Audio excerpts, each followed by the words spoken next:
we can add customers, sub-customers and projects into QuickBooks Online. So when you're considering the structure of your customers, the way you operate QuickBooks Online, you do need to consider carefully whether you want to set up customers, sub-customers and projects.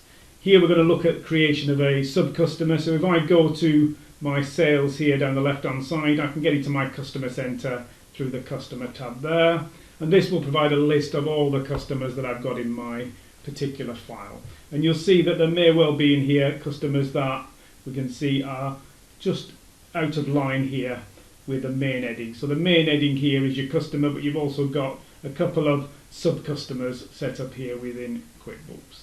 And they've been added to the system in the same way as you would add a customer. If you go to new customer here, click on, we can add a customer name here, and we can tell it here that it is a sub-customer. So we might have a particular name here that we put in, and we will say actually this is not a customer but a sub-customer of the name that we apply within here. So Kathy's Consulting could have another area 1 sub-customer under it, and that will add to the list. So if I saved in there, again you would put more detail in there in terms of addressing, etc., but that will create a sub-customer in the QuickBooks Online file, and we will then see that added to the listing here. So again, if we go to sales customers, we can get back to our list of main customers, and on the list of main customers you'll see